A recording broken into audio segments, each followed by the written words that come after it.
Gurave Gaurachandaya Radhikaya Tadalaya Krishnaya Krishna Bhaktaya Tad Bhaktaya Namo Namaha. Pranam, bienvenidos. Y vamos a comenzar con nuestro satsanga al español semanal, entreteniendo cualquier pregunta que puedan tener. Nos encontramos aún en Udupi durante una semana más, la tierra de Sri Madhvacharya, básicamente, donde se encuentra la famosa deidad de Sri Udupi Krishna y otros templos ligados a esta tradición devocional. Entonces, vamos a comenzar con cualquier pregunta que pueda haber. Estoy viendo que hay algunas preguntas enviadas en el chat. Ah, ujú. Bueno, voy a comenzar con una pregunta que fue enviada por Parikshit Prabhu unos días atrás. Y luego veo que hay dos preguntas más enviadas por los devotos conectados en vivo aquí. Entonces, la primera pregunta es de Parikshit Prabhu, como decía, y dice así, básicamente, ¿cómo prepararnos para la transición hacia la muerte? Una pregunta clásica y muy importante, ya que en un sentido, obviamente podemos ir en varias direcciones. En un sentido, obviamente podemos decir, no hay muerte, en última instancia, no hay muerte, y en última instancia uno podría decir, siempre estamos muriendo, en el sentido de abandonar este cuerpo, ¿no? Obviamente hay un momento oficial en el que uno es eh, técnicamente definido como hay un certificado de defunción y esta persona ha muerto, al menos oficialmente, pero el proceso de partir a este cuerpo, de este cuerpo uno podría decir comienza en el momento en que uno recibe este cuerpo. Si uno quiere concebirlo desde ese lugar, desde otro lugar no puede ser, no hay muerte alguna, ya que uno como Atma no atraviesa ah, muerte alguna. Pero bueno, en relación a cómo prepararnos para la transición hacia la muerte o cómo, en otras palabras, coexistir con el principio de la así llamada muerte, que de vuelta en un sentido es un mito, en el sentido de que no morimos como ser espiritual e incluso podríamos decir que la energía material que compone nuestro cuerpo tampoco muere, simplemente adopta otra forma. ¿Mm?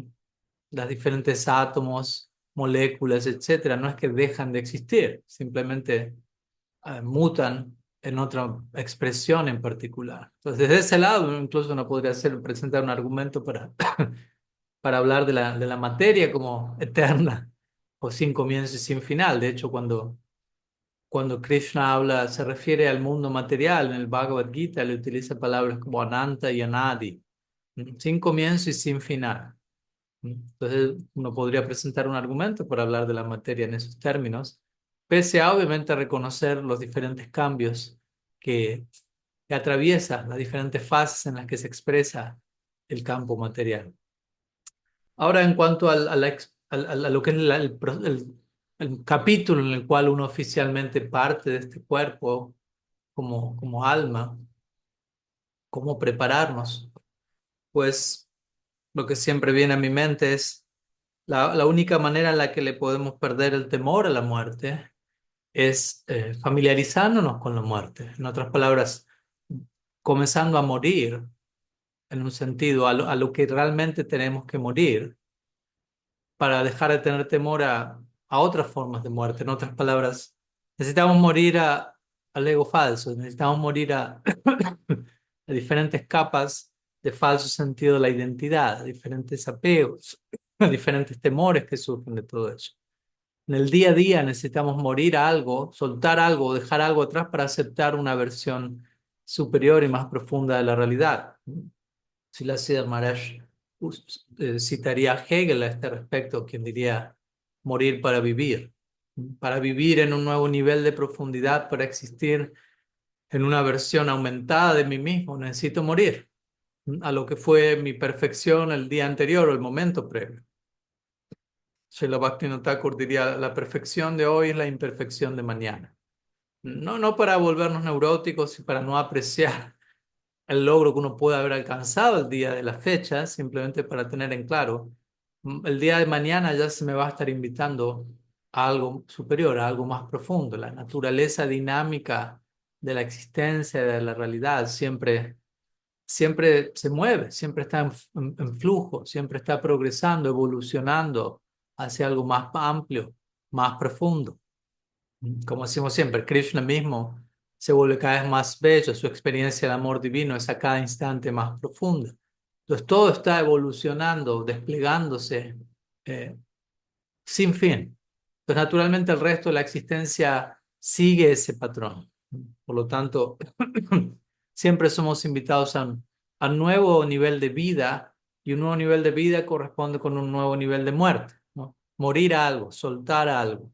No necesariamente algo trágico, sino algo natural. Desde ese lugar, Arjuna en el Bhagavad Gita, cuando Krishna lo invita básicamente a morir al falso sentido del ser, en realidad nos está invitando a nosotros a través de Arjuna, es extendida esa invitación, y Arjuna representando el alma condicionada y el temor que surge del apego, de la dualidad, de una percepción dualista y fragmentada de las cosas. Arjuna básicamente le dice a Krishna, prefiero soltar todas mis armas y ser matado en este mismo instante físicamente en Kurukshetra, que tener que atravesar el tipo de muerte al que me estás invitando. Una muerte más fina, una muerte en términos de vuelta, desapegarnos y soltar ciertas maneras de concebir las cosas, ciertos patrones, ciertos hábitos, ciertos filtros, ciertos prejuicios, que muchas veces configuran nuestro sentido del ser. Entonces, Arjuna básicamente da a entender eso, ¿no? Morir a todo eso es más difícil que morir físicamente. Entonces, si alguno de nosotros albergamos cierto temor ante el prospecto de la muerte física, digámoslo así, de lo que llamamos abandonar este cuerpo, si le tenemos temor a la muerte, usemos ese lenguaje, básicamente eso indica que tampoco estamos muriendo en el día a día, que tampoco familiarizados estamos con la verdadera muerte. Como dicen algunos místicos, uno tiene que morir antes de morir, ¿no? Esa es la idea. Antes de morir oficialmente, técnicamente, certificado de defunción, uno tuvo que haber muerto lo suficiente, a través de una práctica, a través de una vida de oración. Y en el momento en que la así llamada muerte llega, lo último que va a ser muerte, ¿no? La así llamada muerte se va a volver en una puerta, un portal de acceso hacia la eternidad, hacia lo más profundo, hacia lo más elevado, porque supimos vivir nuestra vida muriendo de lo que necesitamos morir, soltando lo que hay que soltar, de alguna manera. Recuerdo conversando con el padre Richard Rohr, él diría, hablando de la oración, eh, que él diría, la oración es básicamente un entrenamiento en el morir. En el día a día, si entramos en oración, si entramos en un espacio de, de soledad, en un espacio también de soledad en el buen sentido de la palabra, en un espacio de, nunca soledad, obviamente, ¿no? Pero yo con el Ser Supremo, pero soledad en relación a todo lo demás y entrando en un espacio desconocido, animándome a entrar a un área nueva, eh, presentándome con vulnerabilidad, con desnudez interna ante el absoluto. Todo eso es una forma de morir a las otras maneras en las que suelo moverme a veces o presentarme en este mundo, tratando de, no sé, de impresionar a otros, de mostrarme como más de lo que realmente soy, de convencerme a mí o a otros de que soy más de lo que soy o de que soy menos de lo que soy, ¿no? Sea más o sea menos, ambos son dos caras de la misma moneda, de algo que no soy. Entonces, realmente se nos invita a ser quienes somos y sobre esa base desarrollar todo lo que podemos llegar a ser. Entonces, la oración es un entrenamiento en el morir, es una muy buena manera de ponerlo, ¿no? Si nuestra oración no nos está invitando a esa experiencia, quizás en el nombre de la oración está ocurriendo algo más, quizás en el nombre de la oración simplemente estoy reafianzando mi zona de confort. No estoy orando realmente, estoy simplemente externamente siguiendo una forma ritual o una repetición catatónica de un mantra, de una oración, pero no está pasando lo que debería pasar en toda oración, que es que debe haber un tipo de muerte que va a estar promoviendo un tipo de nueva vida. ¿Mm? Constantemente, eso es algo del día a día, ¿no? No de vuelta, no como de una manera que sea sostenible e inspiradora para nosotros, pero debemos aprender a abrazar la muerte, entendiendo que va de la mano con la vida. Un tipo de muerte me lleva a un tipo de vida, ¿no? Por lo tanto, vivir mi vida en consideración de la idea de la muerte. Aquellos que, como diría Buda, aquellos que viven como si nunca fueran a morir, mueren como si nunca hubiesen vivido. ¿No? Aquellos que viven sin considerar ninguna forma de muerte, no solo sin pensar en abandonar este cuerpo, sino sin pensar en el tipo de muerte sutil, interna que necesitamos atravesar, ¿m? Mueren como si no hubieran vivido. En otras palabras, en un sentido, no quiero decir fue una vida en vano, porque tampoco lo diría hasta en ese nivel, pero no se supo extraer todo el potencial, todo el beneficio, ¿m? que la vida humana nos está otorgando en esta experiencia única, ¿no? En relación a cuál es todo el potencial que podemos alcanzar, Tato, Brahma Jignasa. Ahora que has adquirido este vehículo llamado vida humana, este florecer de la conciencia, en donde el alma se pregunta acerca de su propia existencia, ¿no? Forma humana de vida, conciencia humana significa hay preguntas cualitativas, me hago preguntas de por qué, preguntas existenciales que no existen en otras especies. La conciencia se vuelve consciente de sí misma, no nos volvemos conscientes de que existimos, básicamente, lo cual no acontece en otras especies de vida, interesantemente. Entonces, vivir esa vida humana, atravesar la experiencia humana, teniendo presente la realidad de la muerte, que en un sentido de vuelta, no tanto es la muerte física, porque si no somos un ser físico, la muerte física no habla de ninguna muerte para nosotros y ni siquiera para la materia, como dijimos, que simplemente muta de una forma u otra. Entonces, ¿de qué muerte tenemos que hablar? ¿No? Ahí viene el punto, que muchas veces cuando hablamos de muerte, no estamos hablando realmente de lo que deberíamos estar hablando. Así como muchas veces cuando hablamos de vida, tampoco hablamos de lo que deberíamos estar hablando. Muchas veces malinterpretamos qué es la verdadera vida. Y muchas veces malinterpretamos qué es la verdadera vida porque estamos malinterpretando qué es muerte. Entonces, un verdadero entendimiento de una me tiene que llevar a un verdadero entendimiento de la otra. Si yo entiendo verdaderamente la vida, voy a entender que la vida tiene que ver con un tipo de muerte. Morir a lo que tengo que morir internamente para vivir y ser todo lo que puedo ser. ¿Mm? Y viceversa, si entiendo debidamente la muerte, voy a entender cómo la vida es un subproducto de ello, cómo morir a lo que necesito morir me permite vivir a lo que necesito vivir. Y así sucesivamente, ¿no? Uno lleva a la otra, ¿no? Es como un carro de dos ruedas. Si yo pongo a andar el carro, no puedo, no voy a lograr que una rueda funcione y la otra no. Las dos van a andar al mismo tiempo. ¿Mm? Entonces, personalmente, tratar de considerar este tipo de realidades es, en mi opinión, la preparación ideal, de manera que la muerte no sea un misterio, de manera que estemos de vuelta familiarizados con ese principio de la manera más sustancial posible y que no nos tome por sorpresa, y que no sea algo de lo cual no queremos hablar, evitamos, porque eso es básicamente la paradoja, como se menciona en el Mahabharata, ¿no? Cuando a Yudhishthira Maharaj le pregunta, ¿qué es aquello más sorprendente que encuentras en este mundo? Y él necesitaba responder con una sola respuesta que sea correcta, la vida de sus hermanos dependía de ello.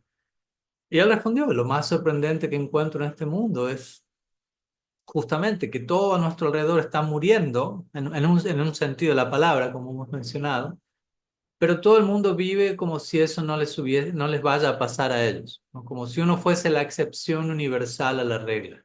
No encuentro algo más sorprendente que ello.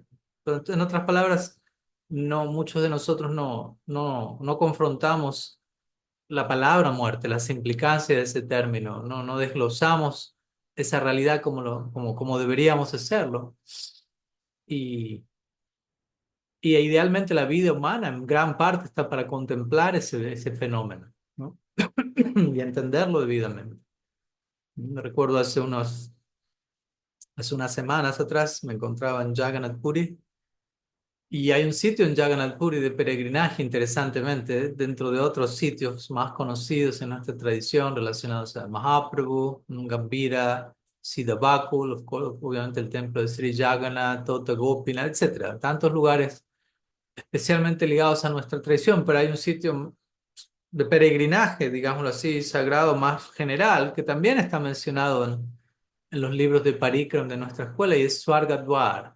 Swargadwar literalmente se traduce como las puertas hacia el cielo. Swarga es cielo y Dwara significa puerta. Y Swargadwar es un sitio de cremación, básicamente, un crematorio. Entonces, es considerado un sitio de peregrinaje en Jagannath Puri, en donde uno puede ir. Obviamente no es que todos van y es una situación fuerte, porque uno va ahí y abiertamente se encuentran siempre cuerpos siendo cremados y obviamente toda la dinámica que eso genera. Pero al mismo tiempo se lo conecta con el principio del lugar sagrado, en el sentido de que es un espacio en donde uno también es invitado a una confrontación directa con ciertas etapas de la vida que de vuelta con una sabiduría, con una comprensión superior podemos entenderlas, podemos aceptarlas y al mismo tiempo, idealmente, con una realización de vida podemos entender que nada de ello está tocando al alma, por decirlo así. ¿Mm? Pero de vuelta, para uno para tener esa realización, uno tiene que vivir su vida preparándose para eso, ¿no? No podemos simplemente vivir una vida distraída y pretender que, bueno, en el último momento ahí me enfoco y comprendo todo en un acto, en el acto, en un momento.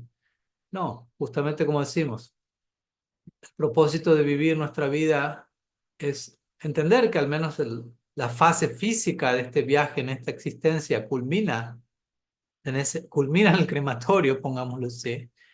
Eh, pero que al mismo tiempo entender, al menos en teoría y en principio, que uno como Atma tiene una existencia paralela. ¿Mm? Y desde ese lugar llegar a la realización de eso, porque no alcanza simplemente con saberlo en teoría, sino con vivir mi vida, perdón, vivir mi vida como Atma, ¿no? Si soy un alma espiritual, ¿ok? ¿Cuál sería un estilo de vida para el alma, por decirlo así? Y con esto no estoy hablando de negligenciar el cuerpo, negligenciar nuestra psiquis, nuestras emociones. Nadie está diciendo eso, simplemente estoy diciendo que tampoco negligenciar el alma. Tampoco olvidar que en última instancia nuestra identidad última es Atma más potencial. Somos Tatasta Shakti, energía marginal, si lo queremos definir allí. Tatasta significa somos algo más todo lo que podemos llegar a ser en conexión con cierto medio ambiente en particular. Entonces, somos Tatasta Shakti y si como Tatasta Shakti nos asociamos con Bhakti Shakti, con Swarup Shakti, el potencial del alma adquiere todo un volumen, toda una dimensión única. ¿Mm? Y obviamente en nuestra escuela, en nuestra tradición, esa es la idea, ¿no? Vivir la experiencia humana como almas implica contactar con Bhakti, contactar con amor divino y explorar el máximo potencial que podemos tener como alma, que es algo que existe mucho más allá de nuestra imaginación, incluso. Algunas ideas en respuesta a la pregunta de Parikshit Prabhu, que envió estos días por mensaje, así que muchas gracias por la pregunta. Y hay dos preguntas más enviadas en el chat. Y obviamente si alguien tiene otra pregunta, se la puede enviar por escrito, pueden levantar su mano digital, como gusten. Voy a la siguiente pregunta enviada por Avatari, desde Bogotá, Colombia. Dice así. Perdón, todavía recuperándonos de la garganta. ¿Qué puedo hacer para conciliar la aceptación de la voluntad divina supremo controlador y mi libre albedrío? Bueno, es una pregunta también muy importante.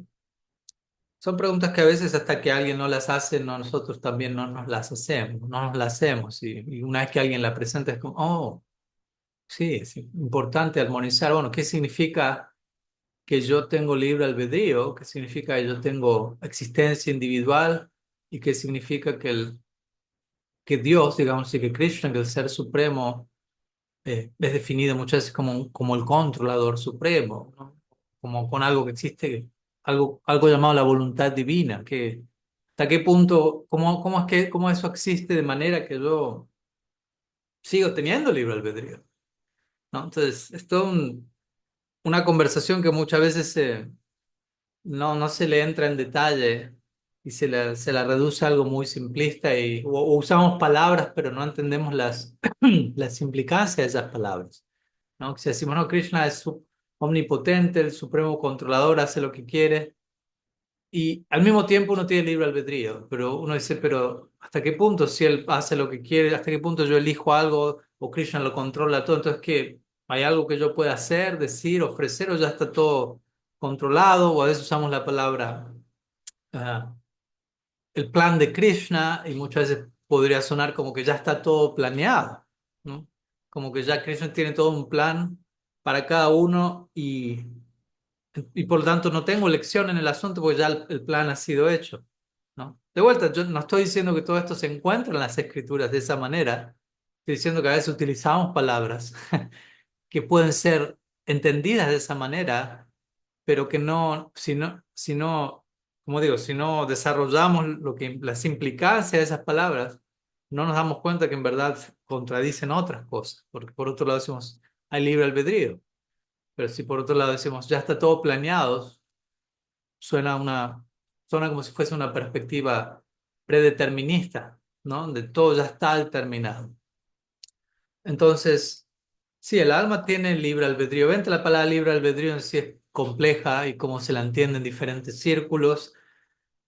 Mismo decir libre albedrío no significa que podemos hacer lo que se nos antoje, ¿no? Libre albedrío, más bien uno podría preguntarse qué tan libre es mi albedrío, ¿no? Porque el libre albedrío puede sugerir la noción de puedo hacer lo que desee y no, realmente no tenemos la capacidad de hacer lo que deseemos y que ocurra lo que querramos que ocurra. Vemos que muchas veces no es así, ¿no? Como hablábamos el otro día con un devoto y nos reíamos en ese sentido porque decíamos, ok, tratemos de pensar 10 años atrás y qué es lo que uno, de vuelta, deseó, pensó o quiso que quizás ocurriese en los próximos 10 años, y ahora que estamos 10 años luego, mirar hacia atrás y qué tanto de eso ocurrió, ¿no? Y obviamente todos nos miramos como diciendo, no mucho de eso, ¿no?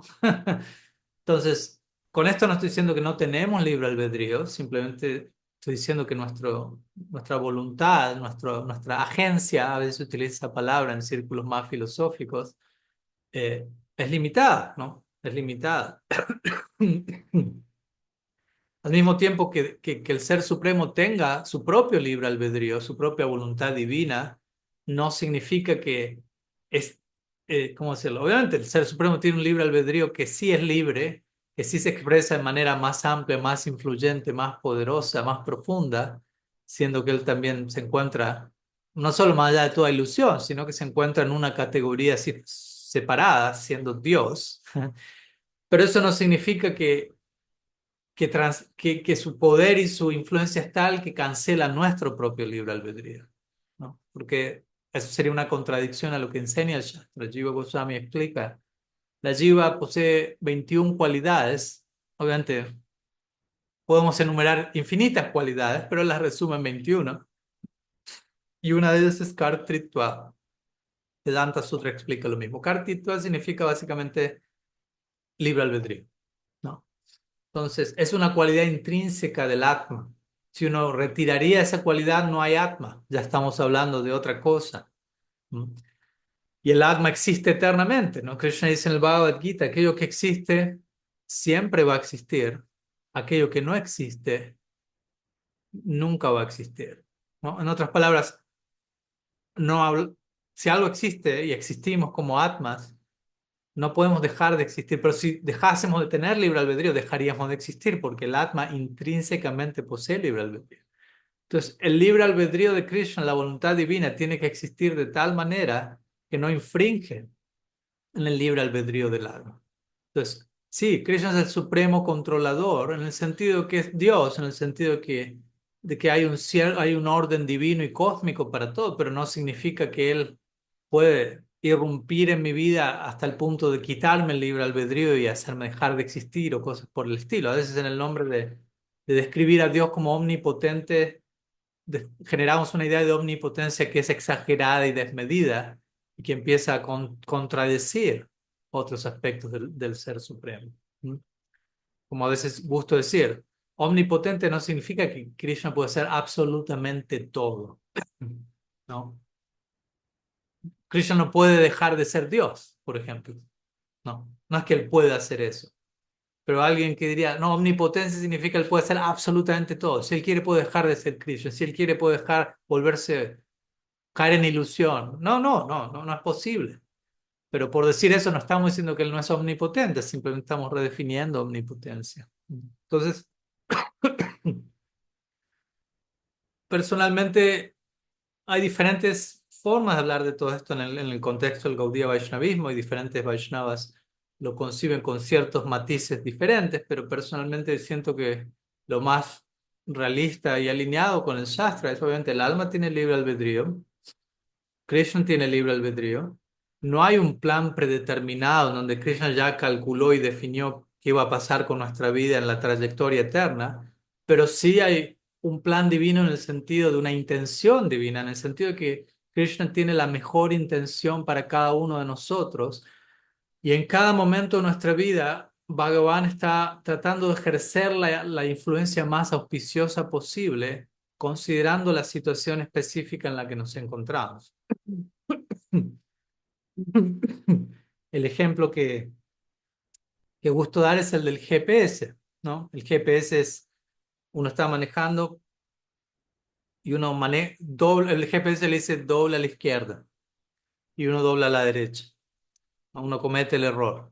El GPS está tratando de darle a uno el mejor camino posible para llegar a la meta, ¿no? Imaginemos a Krishna como un GPS y nosotros tenemos que tomar nuestras decisiones, pero también estamos recibiendo guía y recomendaciones del GPS. Entonces, el GPS dice, ve a la izquierda, yo voy a la derecha.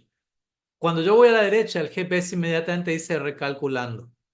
En otras palabras, el GPS inmediatamente comienza a pensar cuál es la mejor sugerencia para mí considerando mi último error, ¿no?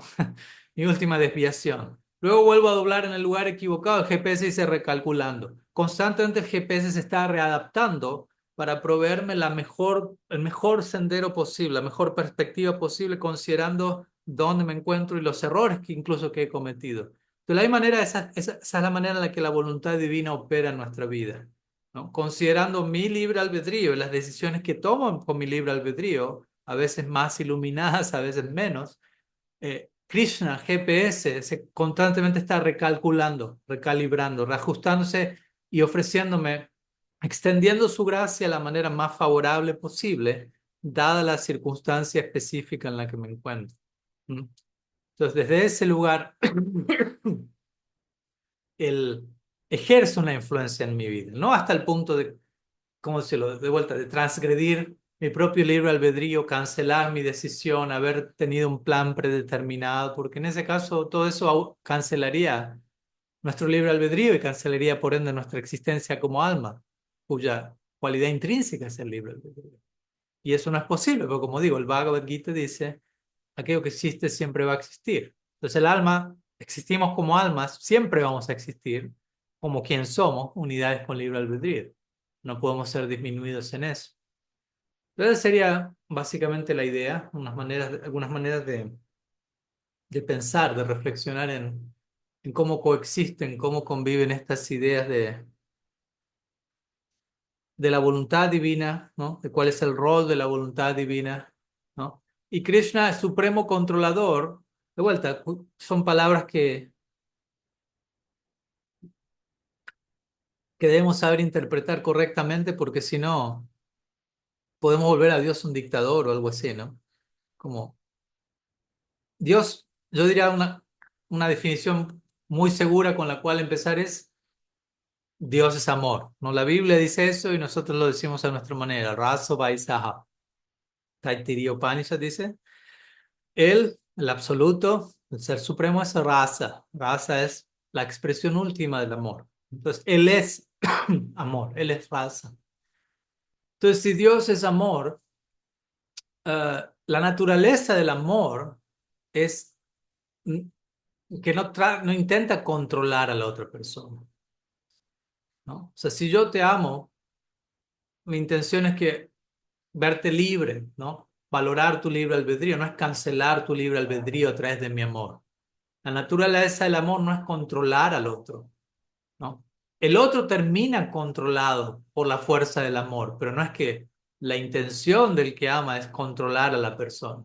Ambos terminan controlados mutuamente por el amor, pero no es que el amor ejerce un tipo de control limitante. Entonces, cuando decimos Dios es el supremo controlador, básicamente estamos diciendo Dios es el supremo amante, ¿no? Ya que el amor lo controla todo y Él es amor, ¿no? Entonces, el amor no busca controlar, pero por su naturaleza atractiva, encantadora, quien entra en contacto con el amor termina siendo controlado por ello, ¿no? En un sentido saludable. Es paradójico, porque al mismo tiempo, ¿cuántas veces no escuchamos que Krishna mismo es controlado por el amor de sus devotos y sus devotos son controlados por el amor de Krishna?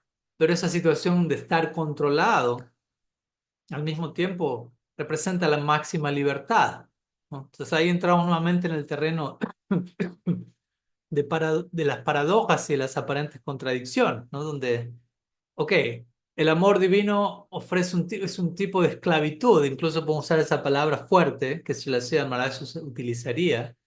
ah, Ambas partes son esclavizadas por la fuerza del amor, controladas, pero al mismo tiempo esa esclavitud es la máxima libertad. Y de vuelta, para la manera usual en la que solemos pensar, eso suena contradictorio, ¿no? Como algo puede ejercer un control y al mismo tiempo ofrecer libertad. Pero es posible. Un ejemplo incluso que podemos encontrar en este mundo para ilustrar la situación es la situación de una madre con su bebé, ¿no? La madre tiene a su bebé en su regazo y le está dando el pecho.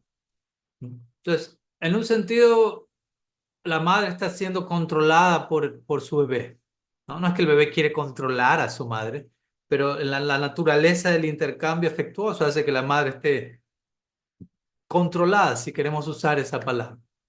Y en un sentido, el niño también está siendo controlado, en el buen sentido de la palabra, por el refugio, el afecto, la nutrición de su madre. Entonces, ambos están en la dinámica del intercambio amoroso, ambos están siendo mutuamente controlados por el otro o por el amor en sí mismo, más que por el otro como el otro teniendo una intención de eso. Pero al mismo tiempo, la naturaleza de ese intercambio afectuoso aumenta la libertad en cada cual. No es una experiencia de control o de ser controlado que restringe, que limita, sino que sentimos que es expandida, ¿no? ¿No? De la misma manera, en este mundo, a veces cuando uno se enamora, uno tiene un vestigio de lo que en última instancia es el amor último, en donde uno se siente controlado por la otra persona, capturado por la experiencia y al mismo tiempo siente un sentido de libertad, ¿no? Entonces, digo todo esto porque cuando hablamos de amor empezamos a entrar en un área donde necesitamos recurrir al lenguaje paradójico. Paradójico quiere decir cosas que en un criterio normal no son acomodables, no son, eh, sí, se contradicen una con la otra, pero en un nivel más profundo, más amplio, logramos acomodar esas dos cosas sin que sea eso necesariamente una contradicción, ¿no? Paradoja significa como pensando de manera por encima de cómo usualmente pensamos, ¿no? El amor es lo más elevado, por ende el amor nos invita a pensar, a pensarlo desde un lugar diferente. En fin, algunas ideas, espero que sumen.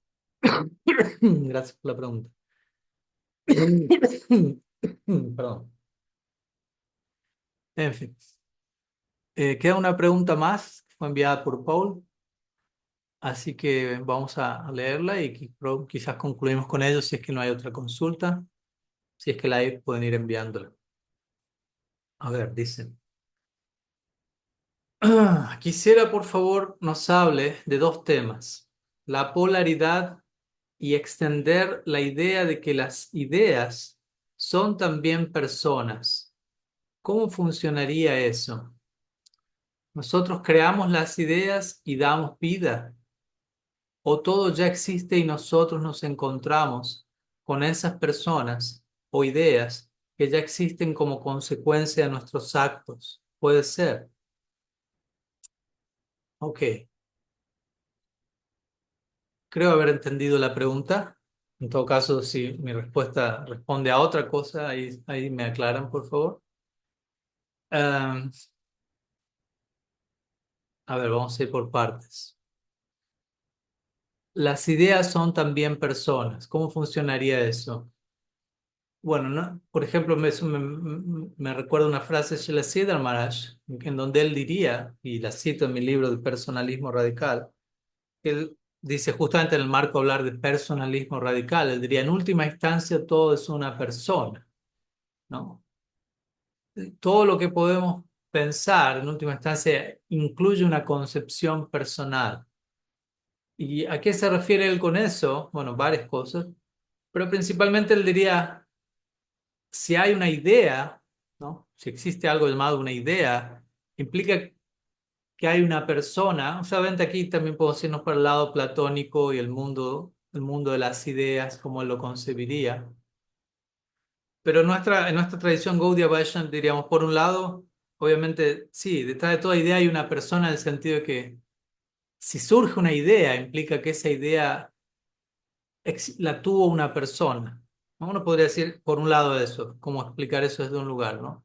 Pero las personas tienen ideas. Ahora alguien puede decir, bueno, pero ¿será que las ideas existen independientemente de las personas, ¿no? ¿Será que existe, como Platón diría, un mundo de ideas, ¿no? Un planeta donde las ideas existen y de alguna manera uno aquí por momentos accede a ese plano y conecta con ese plano ideal, llamémoslo así, o ese plano de ideas y más que uno estar creándolas, uno las está, eh, si se quiere, descubriendo. Hay diferentes formas de hablar al respecto. Eh, lo que nosotros vamos a decir, más que nada, es, hay lugar para algo creativo, pero no diríamos creativo de la nada, ¿no? Como expliqué hace un rato citando el Bhagavad Gita, el Gita diría, lo que existe nunca va a dejar de existir, lo que no existe nunca va a comenzar a existir. En otras palabras, no consideramos que algo comience a existir de la nada. Lo que, por ejemplo, en el cristianismo, en algunos círculos se conoce como creatio ex nihilo, significa creación de la nada, ya que en ciertos círculos cristianos se considera que en cierto momento el alma no existió y en cierto momento empezó a existir. En cierto momento el mundo material no existió, solo existía Dios y nada más y en cierto momento comenzó a existir. En nuestra perspectiva diríamos no, todo existe eternamente. Krishna y sus diferentes Shaktis, la energía material, el alma, Tatasta Shakti, Bhakti, Swarup Shakti. Ahora, el punto es, porque puede también sonar limitante esta idea, ok, solo lo que existe va a seguir existiendo y nada puede existir nuevo. No, podríamos decir, todo lo que existe existe, pero todo lo que existe también, lo que ya existe tiene un potencial, como dijimos hace un rato, cuando hablamos de nosotros, por ejemplo, el alma. El alma es lo que es, además de todo lo que puede llegar a ser. Einstein diría eso, diría, siempre que uno analiza algo, uno tiene que analizar qué es eso, además de el potencial que eso tiene. ¿Qué es eso ahora en el momento presente y qué es todo lo que eso se puede llegar a volver en el futuro? ¿Me explico? Generalmente nosotros vemos o identificamos las cosas no tanto en términos de todo lo que pueden llegar a ser el potencial, sino en base a nuestra experiencia previa con esas cosas. Por ejemplo, no sé, tengo un vaso aquí. Entonces yo muestro un vaso y generalmente nuestra percepción es mirar el vaso y analizar el vaso en base a nuestra experiencia previa con un vaso. ¿Qué es un vaso? Es algo que sirve para poner líquido, tomar agua, lo que fuere. Pero todo lo que, la manera en la que suelo definir un vaso es limitado a mi experiencia en el pasado. Entonces, de ese lugar no le estoy dando lugar al vaso a hacer algo más a futuro, a que tenga un potencial de cumplir otras funciones. Estoy dando un ejemplo de un vaso, obviamente, ¿no? ¿Qué decir si estamos hablando del Atman? Que muchas veces hacemos eso, muchas veces nos juzgamos unos a otros en base al pasado, ¿no? En base a lo que el otro dijo, a lo que el otro hizo, a cómo yo percibí al otro, y no tengo presente que esa persona no solamente es lo que pasó en el pasado, es lo que es en el presente y es todo lo que puede llegar a ser en el futuro. Entonces, mi punto con todo esto es, todo lo que existe no va a dejar de existir y todo lo que existe tiene un potencial creativo. Entonces, cuando hablamos de crear ideas, sí, todo eso puede ocurrir a partir del potencial ya existente que hay en todo, no solamente en nosotros como alma espiritual, pero todo lo que existe, existe por lo que es, además de por todo lo que puede llegar a ser en potencial, lo cual siempre mantiene la puerta abierta para el elemento de creatividad, ¿no? Entonces, digo esto por la pregunta también dice, todo ya existe. eh, y ya, todo ya existe actualizado, por decirlo así. No hay un potencial abierto. No, nosotros vamos a decir, todo ya existe en un sentido, pero todo lo que existe existe con ilimitado potencial. De hecho, ese es el tema del tercer libro que estoy terminando de escribir, ¿no? Cons- Desarrollar o entender, al menos desde nuestra escuela de pensamiento, de nuestra filosofía de vida, cómo podemos desarrollar una visión de las cosas, de nosotros mismos, del mundo material, de Dios mismo, del amor divino, cómo desarrollar un lente, una visión, una percepción de todo en constante expansión, en constante evolución, en constante movimiento, en constante potencial. Cómo acostumbrarnos, perdón, a verlo todo en términos de potencial. ¿No? Porque muchas veces, como digo, solemos verlo todo en términos de lo que eso fue en el pasado. Ni siquiera lo que es en el presente, lo que fue en el pasado. Pero debemos acostumbrarnos a verlo todo en términos de lo que es en el presente, además de lo que puede llegar a ser en el futuro. Entonces, todo eso da lugar a la creatividad, todo eso da lugar a nuevas ideas que surgen no de la nada, sino que surgen a partir del potencial eternamente existente que poseemos nosotros, que poseemos Krishna. Desde ahí hay lugar para cosas nuevas, cosas novedosas, ¿sí? Las cuales se manifiestan a partir de quiénes somos junto con nuestro potencial. ¿Sí? Entonces, básicamente eso sería lo que llega hoy, en este momento, Paul. Espero que sume y gracias por la pregunta. No sé si antes de concluir hay alguna otra consulta, algún comentario, algo que quieran compartir antes de cerrar la sesión el día de la fecha. Bien, les voy a detener la grabación aquí.